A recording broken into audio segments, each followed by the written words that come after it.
With this, I suggest we move to our first session, which is on setting the scene, on explaining, demystifying what the RCEP rules of origin provisions are. And to do so, we have invited Dr. Deborah Elms, the founder and CEO of the Asian Trade Center. Asian, as you can see here on the screen, is ASAIN. And we have also invited Mr. Un Chanta, who is the Director of Export-Import Department at the Ministry of Commerce, to provide a description of how the ministry has set itself fit for purpose on helping businesses to take advantage of the rules of origin. Just a word of introduction, Dr. Deborah is the founder and is the director of the Asian Trade Center. The Asian Trade Center works with governments and companies to design better trade policies for the region. Dr. Elms is the president of the Asia Business Trade Association, ABTA in short. She also served on the Trade and Investment Council of the World Economic Forum from 2017 to 2019, on the International Technical Advisory Committee of the Global Trade Professional Alliance, GTPA, and she was the chair of the Working Group on Trade Policy and Law. For those of you who are not familiar with the work of the Asian Trade Center, Dr. M publishes a very nice blog called Talking Trade Blog for us trade nerds, which I encourage you to have a look, because Dr. Deborah updates and posts regular articles on this. With this, Deborah, the floor is yours. Fantastic. Thank you very much. It's really an honor to be here, and thank you for the warm words of welcome. I would say that one of the most impressive things actually about Cambodia is the ability of the government to be forward-looking on RCEP in particular, but also in all of these kinds of dialogues. A trade agreement is lovely, and I'm delighted that we have one, but if it sits in a drawer, it's useless. So the only way that we actually get the benefits of a trade agreement is if people actually use the agreement, if they know what's in it and if they're ready to use it. And I'm really pleased that Cambodia has been so far in front of many governments in the region in trying to get this information into the hands of businesses and making it accessible and user-friendly. So I think that's fantastic. And I'm delighted to be here to talk about, and I'm going to start sharing my screen, so just give me 1 second. I'm delighted to be here to talk about rules of origin. And rules of origin, I will tell you, is a sort of good news, bad news story. The good news is that there are lots of benefits that are available to you for trade in goods. And there are the ability of Cambodian companies to plug into markets across the region is fantastic. The bad news is that this is complicated. And so I unfortunately have to go into some of the details, otherwise it will be too complicated for all of you to follow along. So apologies for making this complicated, but it is what it is. Okay, so let me go into the RCEP rules of origin for you. So first, there are 15 members in RCEP, but only 11 are currently in use, with Malaysia starting next month. So we are still missing, just for those of you keeping track, we are still waiting for Myanmar, Philippines, and Indonesia, but all of the rest of Asia is now part of RCEP, and you can start taking advantages of RCEP benefits this afternoon if you're that inspired. I think that's very useful. Now, where did it come from? It came from ASEAN's original, what they call the ASEAN plus ones, like ASEAN China. Many of you may be familiar with ASEAN's internal structure and the use of ASEAN preferential certificates Form E, but also certificates that you use to trade with China or to trade with Korea, etc. So RCEP looks like that, but it also has some distinct differences. And so it's useful if you're used to doing inter-ASEAN trade or trade between ASEAN and the dialogue partners like China, but recognize that RCEP is different. And so there's some variation here, new materials that you need, new rules that apply to you. So you'll have to pay attention to RCEP, and I'm really happy that the Cambodian government has devoted individuals and technical assistants to you as companies to help you navigate what is a really challenging agreement in some ways to sort of understand, especially if this is not what you do for a living. So all of the texts and schedules are available. I happen to use the one from New Zealand, but all of the members have them, and please do read the text and the schedules. We had the 5 original agreements, and then what happened? They said, well, let's get all 15 of us at the time, we also had India, 16 countries together, let's create an agreement that links together Asia in ways that we haven't seen before. Now that proved to be challenging, and that's why it took so long, and that's why you had so many government officials who were busy with RCEP for a long time, because they had to try to figure out not just what could ASEAN do with its dialogue partners, but critically, what could the dialogue partners do with each other? So you may know that we have some tensions in Northeast Asia between Japan and Korea and China. They had no existing agreements between each other. That was very complicated. India was very challenging. And the net result of that for you as a business is we have complicated tariff reductions. So there are 37 different tariff schedules. Many of them are a bit complicated. They can be very long time horizons. And so that is a challenge. And I'm not going to lie, that can be complicated. What is useful, though, is that we have one rule of origin. So although all of the governments may have made their own schedules for their own products, they gave one rule, and the rule applies to everyone. So like most trade agreements, or all trade agreements, you don't get the benefits of RCEP, the lower tariff benefits of RCEP, because you happen to be Cambodian, because you are sending something from Cambodia to another RCEP country. You only get the benefits if you follow the rules and if you apply to say to the government at customs, I am following the rules and I'm asking you for the benefits that are on offer to me. So this is not automatic. It's not that everything that Cambodia exports to RCEP countries automatically get lower tariffs. No, you have to show that you qualify, that you've followed the rules, you've qualified, you have the certificate of origin, the piece of paper to certify this for you. Then you get those benefits in terms of lower tariffs.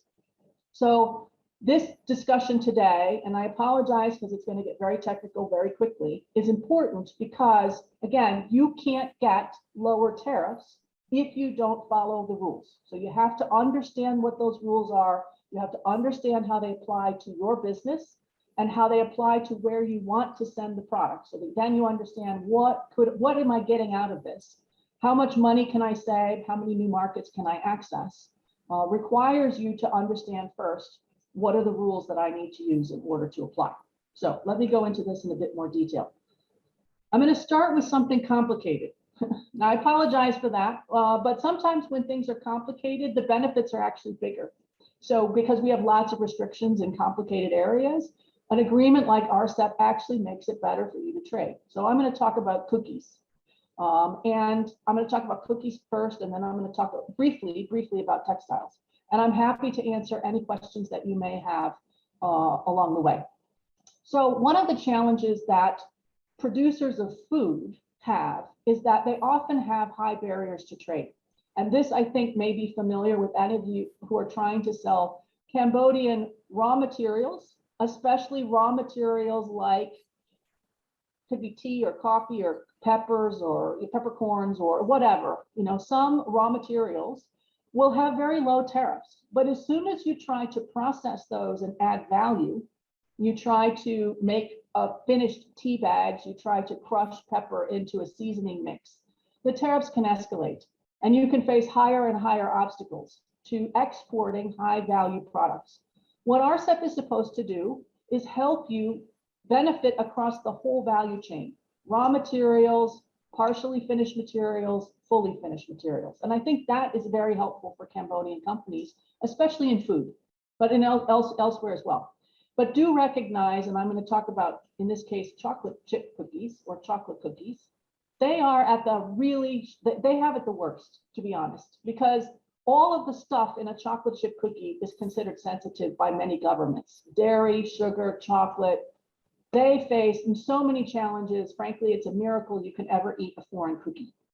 So let me go through, without going into excruciating detail. Where is my picture? So there we go. What is on offer? Like, why do we want to go through this aggravation in the first place? So what I've done here is I've highlighted some of the tariffs that are in place for cookies, sweet biscuits or cookies. So if you look at the middle column where it says base tariff, what you can see is that if you were trying to export cookies around Asia, you face very high tariffs from 8 to 20% on your exported cookie products. that can make it very difficult for you to be competitive compared to local producers or producers that have other trade agreement benefits. 15% is a lot of money. That might be your entire profit on your cookies. So what are we trying to do in RCEP? What you're trying to do is take that base tariff, the rate that everybody else pays, and make it zero or as close to zero as you can. And what you see in this chart is that that happens mostly. It can take a while. So some of those tariffs drop over 20 years or more. Some of those tariffs, and you can see how sensitive some of this is, because Japan, for example, Japan was very nervous about other people's cookies. So they have not dropped the tariff to ASEAN, Australia, and New Zealand. So if you think you're going to break into the chocolate chip cookie market in Japan, I'm sorry, probably not, because the tariffs will stay high. And for Korea and Chinese manufacturers of cookies, the Japanese said, forget it, you get nothing. There's no commitment. Now that's unusual to see no commitment in RCEP. It's because we're talking about a highly sensitive product. We don't see this everywhere else. But I just wanted to highlight, we have all these different schedules.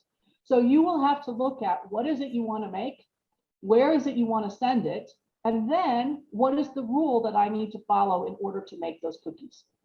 And I'll get to the cookie rule in just a second here. But note again that there's some complexity. But there's also some very big benefits. So for example, Vietnam, Thailand, and the Philippines, which have high tariffs on cookies, are now dropping much more quickly, including for Thailand and the Philippines on day one. So you can now make RCEP cookies and send them to Thailand and the Philippines, well, Philippines once they become an RCEP member, at zero tariffs. So I think this is useful just to remind you that the world is complicated. I apologize for that, especially for smaller businesses, but there are benefits coming, sometimes long, sometimes less long. So let me just show you what a tariff schedule looks like, just so you know when you open up these documents, what are you going to see? On the left-hand side is what's called the HS code. So every product that you have that you intend to sell has a code attached to it. And the first job that you have, and again, please reach out to the Ministry of Commerce if you haven't done this already. The first job that you have is to figure out what is the tariff, what is the HS code that applies to my product. So in the case of biscuits, they're 190531.00. So that is the code for biscuits. So you have to find your product. There's a description in the next column. And then it tells you what is the base rate of tariff. In other words, what is the tariff with no trade agreement in place? 15%. And then it goes through year by year, what is the tariff each year? So every year you can see that the cookie tariff for China goes down a bit. Not a lot in this case, but that goes down a bit. So there are benefits coming year by year, and everyone's tariff schedule looks roughly like this, just so you get a sense of what are you looking for. I need to find the HS code on the left. I need to find the product description, make sure that I'm looking at the right thing. What am I currently having to pay in tariffs? And then what are the benefits on offer? And especially for products where the tariff drops quickly, then you say, okay, now it is where that's a good savings for me. Now I will look at what are the rules of origin in order for me to qualify for those tariff savings. The rules of origin, which is of course the point of this seminar today, is to talk about is a tool that we need to have in a trade agreement. Now, why do we need a rule of origin? Because what you don't want is to make a trade integration exercise to bring together Asia and let the Europeans or the Americans sneak their cookies in and take advantage of these lower tariffs. You don't want that. You want it to be reserved for firms that are in RCEP. So you want Cambodian companies in Cambodia to take advantage of RCEP and not European companies sitting in Belgium to be able to slide goods in and get the benefits they're supposed to go to Cambodian companies. So what are we doing with rules of origin? We have to write rules so that firms that are included in RCEP, Cambodia, can then use those special rules to access other RCEP members. But like any trade agreement, you can't use RCEP to trade with Europe, and Europe can't trade with RCEP or Cambodia using RCEP, just between the members. So you want to make sure that the products are made in RCEP. Now, that's a little bit tricky, and especially for those of you in textiles, you're used to the label on the back that says made in Cambodia. This is different. This is made in Cambodia using the rules of the agreement. It doesn't matter how I put the label in the back of my shirt. I have to follow the rules of origin. And if I do, then it counts as RCEP qualifying. Anything that doesn't meet those rules is not RCEP qualifying, and it has to pay the base rate, or it has to pay the base rate. Basically, you don't get any benefits if you don't follow the rules. So the rules are super, super important. The good news about RCEP, I think, is that once you've sorted this out, the tariffs are complicated. The rules of origin are less complicated. And once you make a product to fit RCEP rules of origin, you can then send it to all of the countries without having to make any changes to the way that you make the product. So once you qualify for RCEP, you don't have to change it for sending it to China. You don't have to change it for sending it to Korea. You can send to the Australians, to the Thais, without any changes in the product. So I think that is really, really helpful. And that's why we're spending this time today going through how this works. So there are two main ways that we do rules of origin.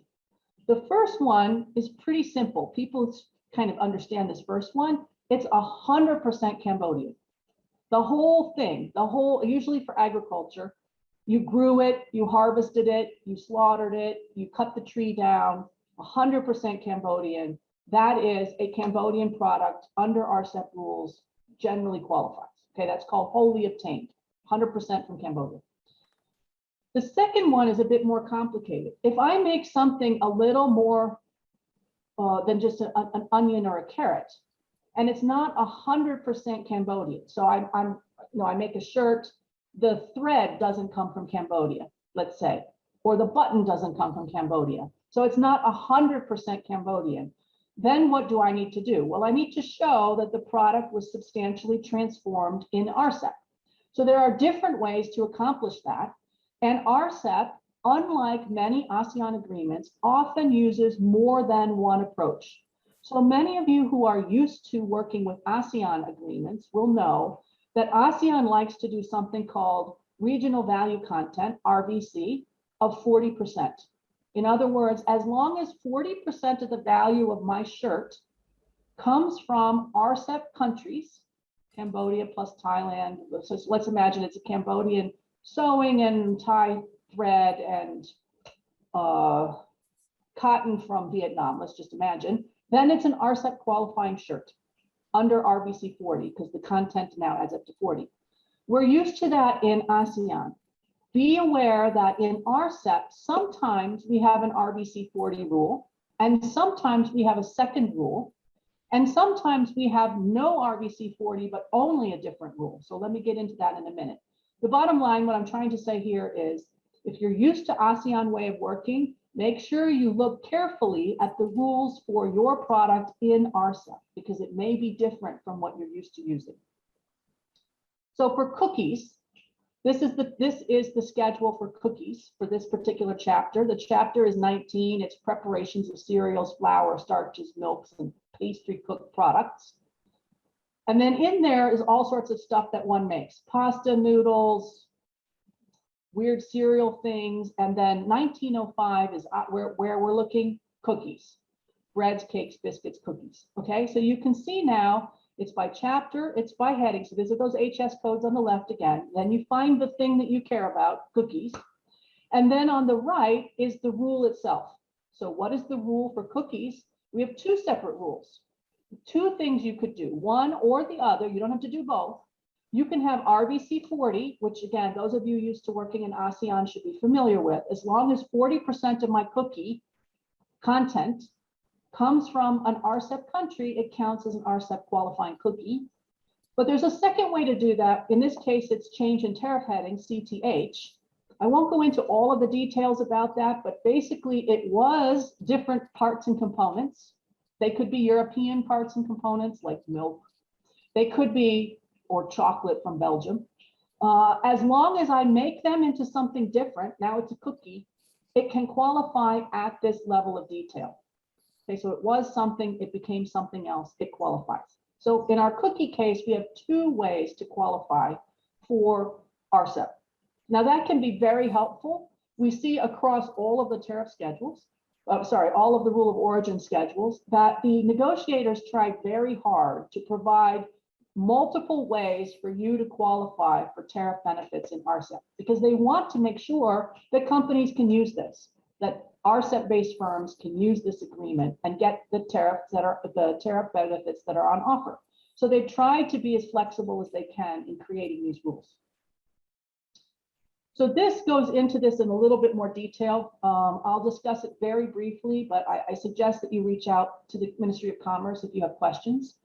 So under the change in tariff classification, so RVC, the one on the right, I think you understand that one, which is again, RVC 40% of the content comes from RCEP qualifies. And for RCEP, it's at 40% for basically everything where this rule is used. So you don't need to worry about higher levels of content, at 40%. The change in tariff classification is the level of detail that you need and the amount of transformation you have to have from raw materials to finished goods. So there are 3 different ways to note this. I think I'm not going to go into detail because it's a bit too confusing at the moment, but if you see CC, change in chapter, that's what this means at the 2-digit level. It was a fruit. I smashed it. It became a juice. Change in tariff chapter. So CC was a fruit under, I forget what fruit is. Fruit is like 9 or something. And then it becomes a juice under chapter 20, done. Doesn't matter where the fruit comes from. As long as in Cambodia, I smash it and I change the chapter, it qualifies. In the case of our cookies is change of tariff heading at the 4-digit level. So it has to have been made of something that is not called 1905, and then it becomes 1905. Again, please reach out to your customs officials and the Cambodian Commerce Ministry if you have particular questions, or feel free to ask us. The point here is that there's lots of ways to do this, and you need to look very carefully at the rules. Now, it's not all depressing before you all panic about using RCEP. Let me just show you another one. Oh, this is depressing. I'll come back to this in a second. Wait, where did my, there we go, textiles. Let me show one that is less depressing, which is textiles. The excellent news about the textile rules in RCEP is that they're relatively simple to use. It was something, it becomes something else. And in the case of textiles, change of chapter, it was fabric.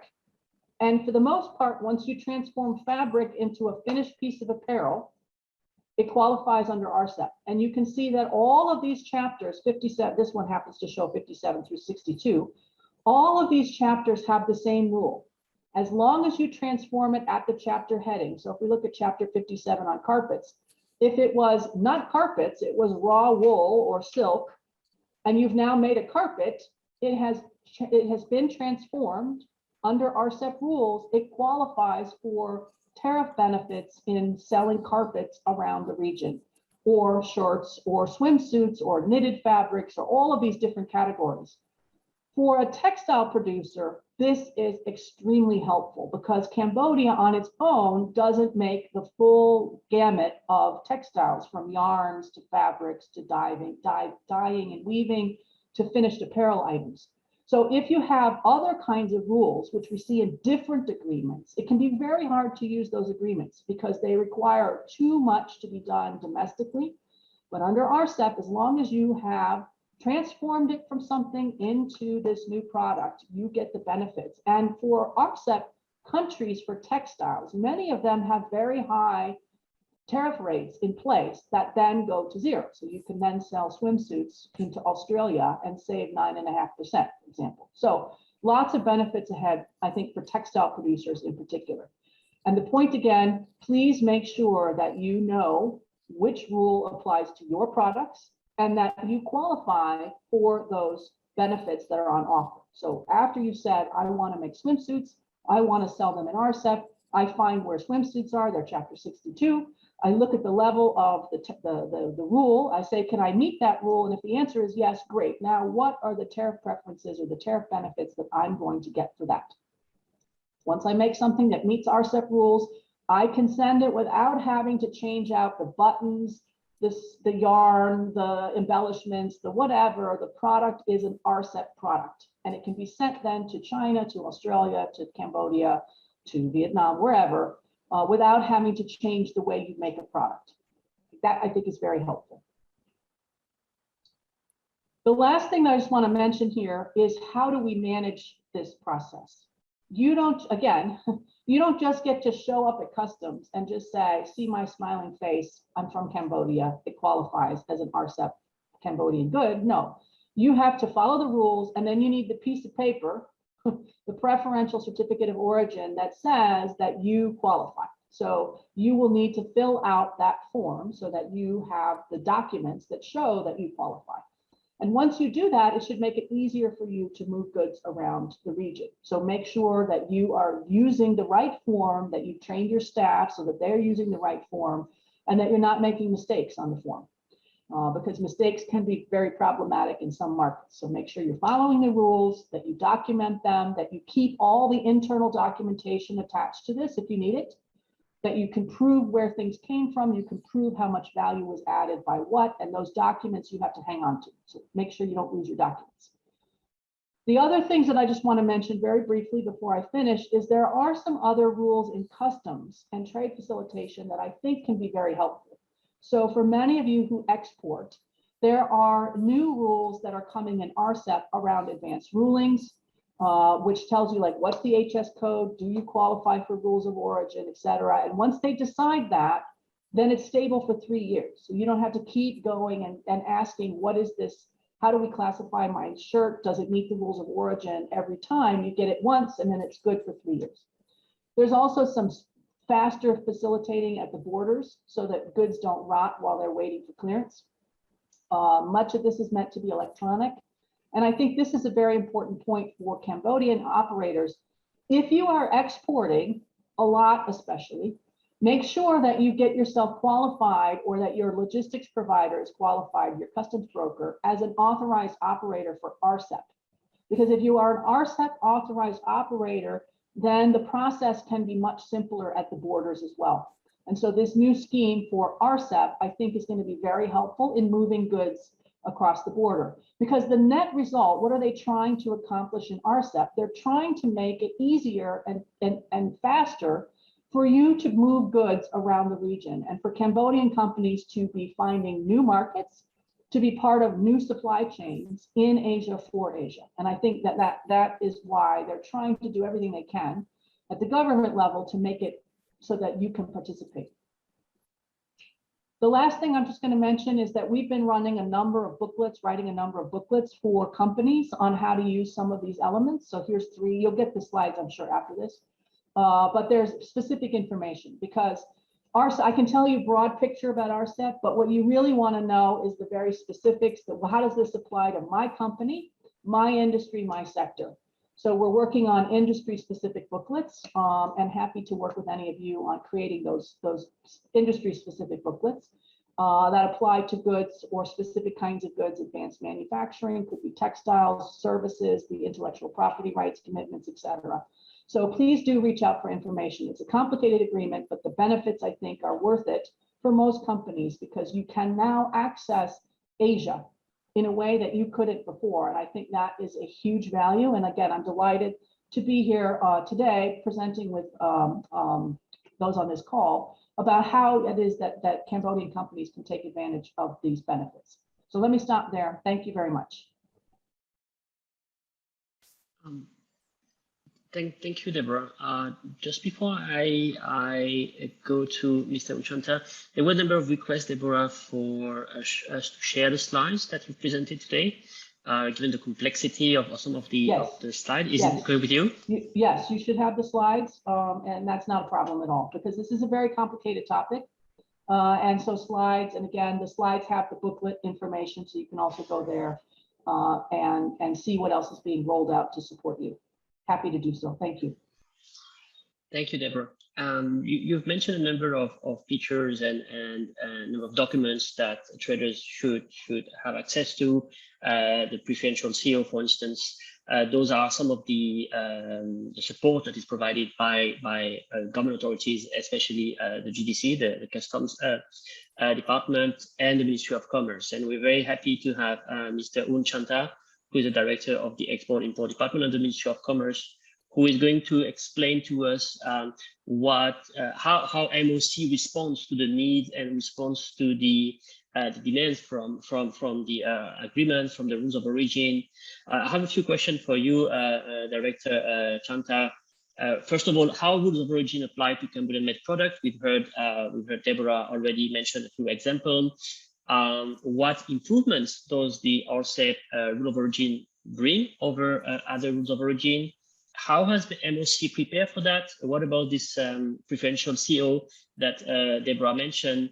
And in your experience, does the Cambodia private sector understand how to use the rule of origin? Besides getting interested into the website, into the product and the studies that MOC produces, do they come to you? Do they ask questions? And what is being done for them to avail of the opportunities? Mr. Chanta, before I give you the floor, just allow me to introduce your expertise and your experience. Dr. Chanta holds a bachelor degree in business administration. He holds a master's degree in the Korean economy from Kyung-Hil University of Korea. He has served as a civil servant since 1998. In 2020, he was promoted to be a director of the Export-Import Department of the Ministry of Commerce. His main responsibility is to lead the issuance of certificate of origin and to research on the trade policy and strategy planning for cross-border trade facilitation. And beside this, he obviously joined RCEP negotiations, sub-working groups on the rules of origin. So I think we have the right person to learn from. Director Chanta, the floor is yours. Thank you very much. Good morning, my respect to Excellencies, ladies and gentlemen. Regarding your question, the first question, to have better understanding, I wish to start with a general definition of rule of origin. Rule of origin is simply a rule to determine the nationality of the good. Preferential rule of origin are used to determine whether the good qualify for preferential tariff offers under the agreement. They are a set of criteria that the good need to comply with in order to be considered originating in the territory of the trade agreement. The good checks again these criteria to establish whether they can be considered originating in countries when export to an FTA partner. Back to the question, how rule of origin applies to Cambodian-made product now before RCEP.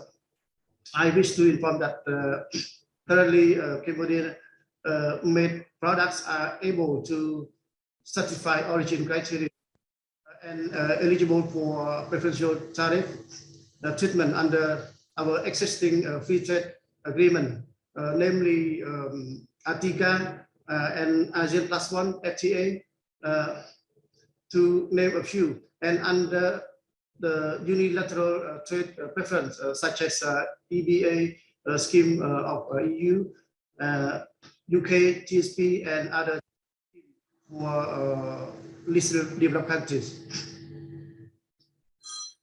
Before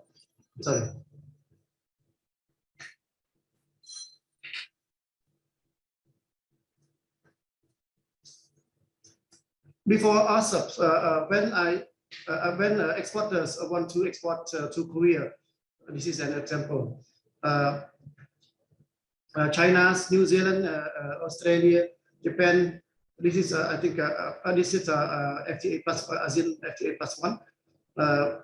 They have to export based on product-specific rule under ASEAN Korea FTA, ASEAN China, ASEAN Australia, New Zealand, ASEAN Japan, respectively. But now, RCEP exists. Exporter can take RCEP product specific rule as a grounded from a rule when export to those markets. This act is believed to provide local enterprise and business more flexibility and choice in exporting their products and create open trade environment and supply better of their productivity. Thank you.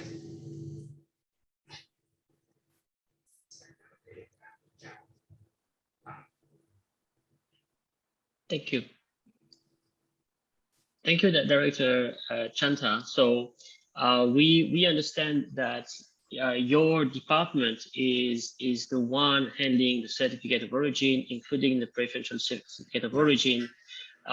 So we see that we have mechanism in place at the Ministry of Commerce to already issue the preferential certificate of origin, because RCEP entered into force already. Is that the case? You can already issue preferential certificate of origin in the Ministry of Commerce, Mr. Chanta?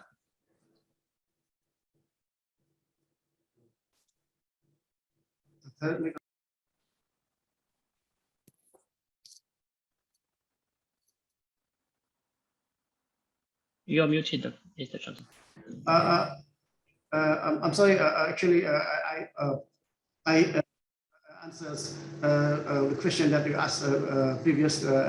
So maybe I go one by one question that you asked. Thank you.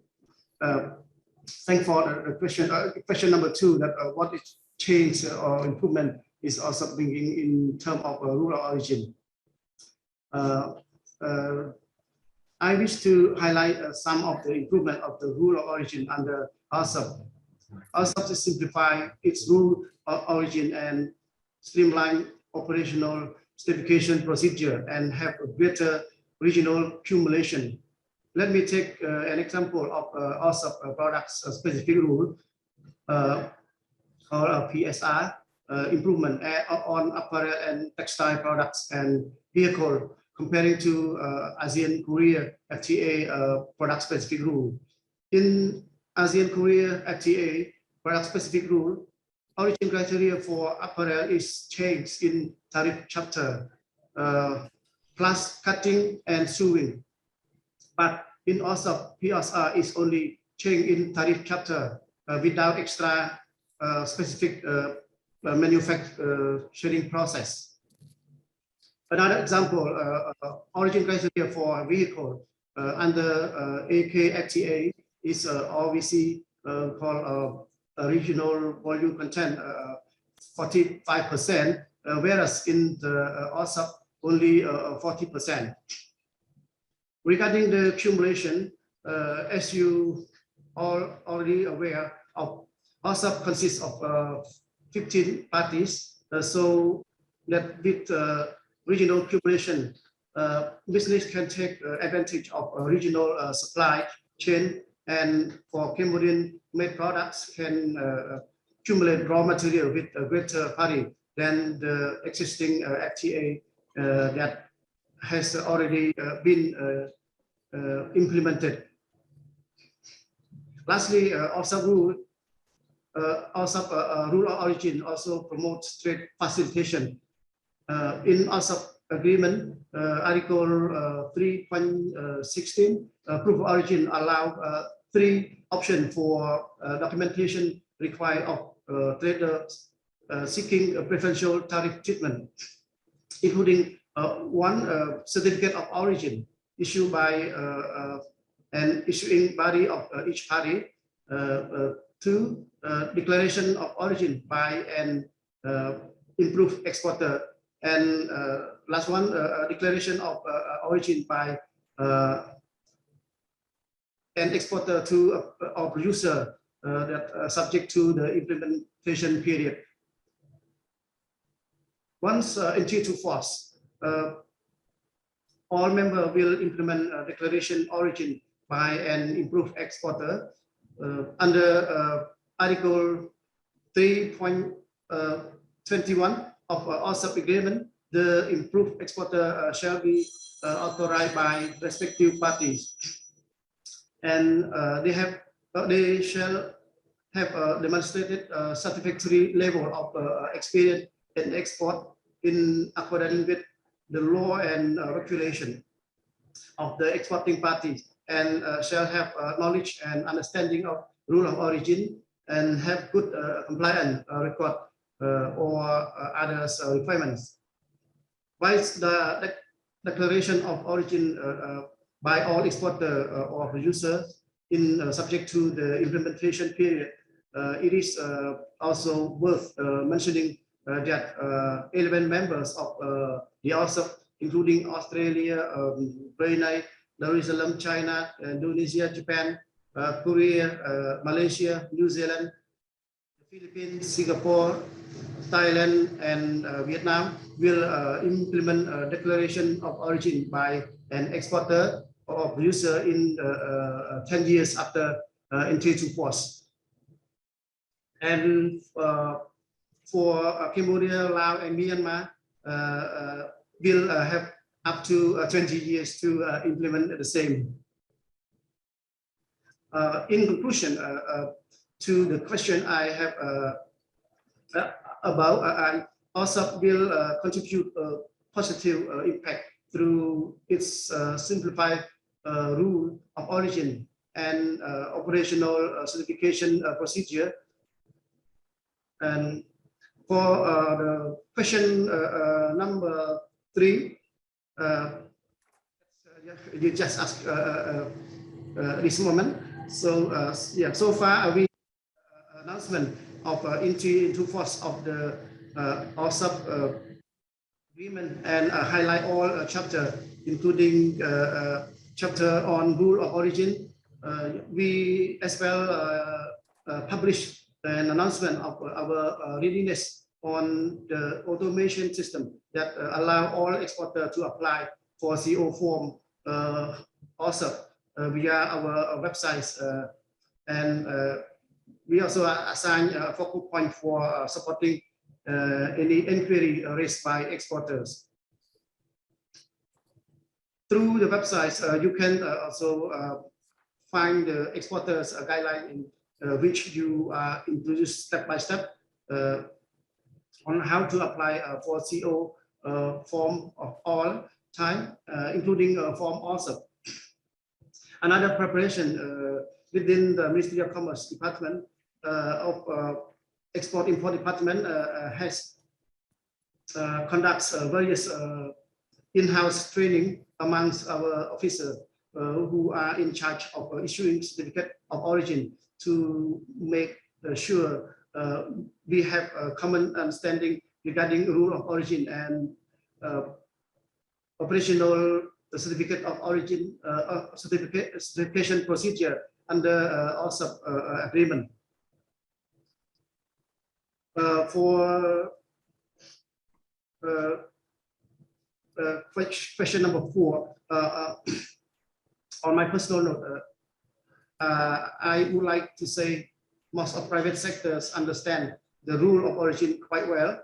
Taking example of GMAX and Cambodian Footwear Association to name a few. However, since also rule introduced, we plan to conduct workshop specifically focus on the rule of origin and operational certification procedure. On top of that, we will insert also rule chapter in our curriculum for training shipping agent, and I hope this will assist private sector to better avail of the opportunity created by rule of origin under RCEP. However, I believe that we alone cannot comprehensive spread the tremendous benefit of RCEP. Thus, the cooperation with the organization, local and international firm is fairly crucial. With this, the ministry is hoping to initiate more elaborative seminar or events on sport training to further take this agreement forward. Thank you very much.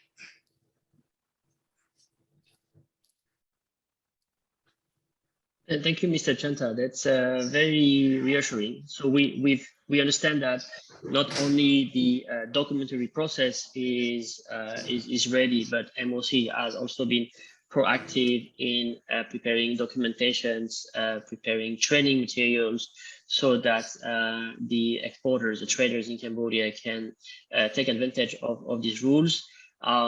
You've mentioned two associations, the Food Trade Association and GMAC. GMAC is the Government Manufacturing Association of Cambodia, which are representing the main export of Cambodia. But do you see other exporters? I think Deborah mentioned, for instance, food producers in other sectors of Cambodia, also understanding these rules, also being able to use these rules, because we want to promote export, but we also want to promote other sectors. So what about the other sectors that are not prominent or not well organized or represented? How can you, what recommendation do you have for these sectors to get more up to date on rules of origin, Mr. Chanta?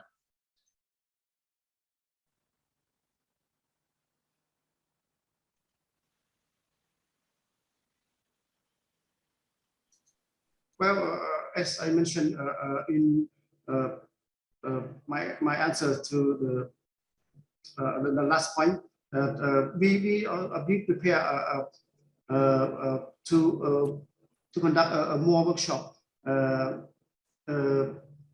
work closely with the association that related to export products.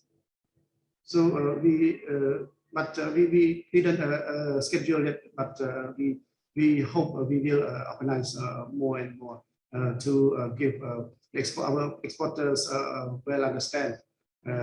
Otherwise, our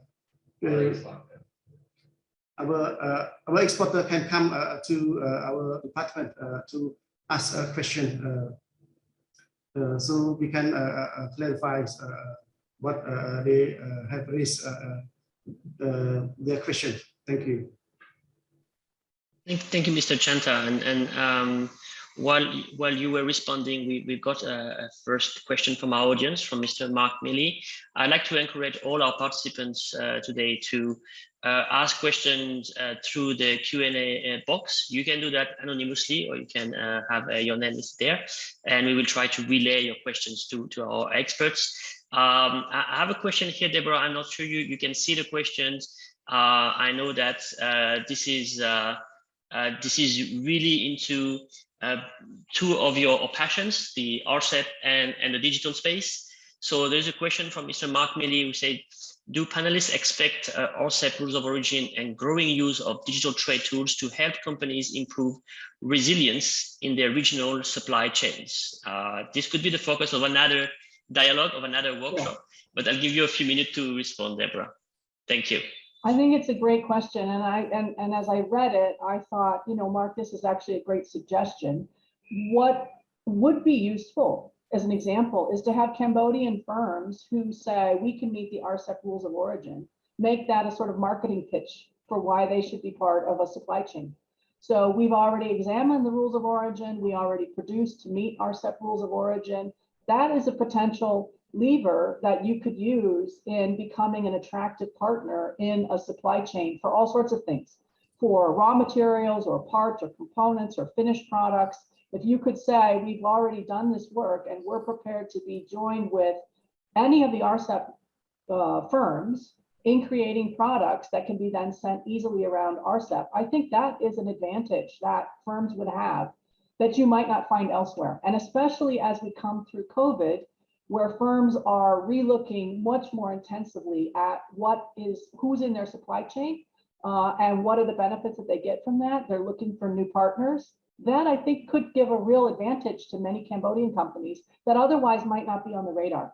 And it doesn't just have to be, I think as Sven was suggesting, it doesn't just have to be in the sectors where Cambodia is sort of famously competitive, textiles, footwear, et cetera, but also in areas I would suggest of all kinds of things, you know, food in particular, all kinds of craft products and so forth. I mean, there's a lot of interesting things that Cambodian companies already do and can do more carefully or more competitively, especially if they got some investment. Remember that RCEP is not just about trade and goods, it's also about investment, inbound investment. And so you have the potential to partner up with firms in ways that you didn't before. And I think that is an advantage for firms who are organized, savvy, understand the rules, and then can say, That's a big marketing advantage that we have. We know what we're doing, as opposed to some other firm that is completely oblivious to what's happening. Thank you, Deborah, and give me a very good transition to mention that our next dialogue would be on custom clearance and trade facilitation. The number 4 would be on services, and the number 5 would be on investments. But as you've heard from Deborah's response, all these different chapters under the RCEP are interlinked. So you cannot just read one chapters and think that you would be able to export your product just looking and following this chapter, but you have to look at other aspects of trading goods, trading services, trade facilitation services, e-commerce, etc. So thank you, Deborah, for taking the question. And with this, I think we are a little bit behind schedule, but it's a very interesting and very complex topic. So I hope Jeremy will not mind, as Jeremy Gross would take over the moderation from me at this stage. I'd like to thank Deborah and Mr. Unchanta, Director at the Ministry of Commerce, to have joined us this morning, and I hope you will be staying with us as I expect more questions from our audience. Thank you, and over to you, Jeremy.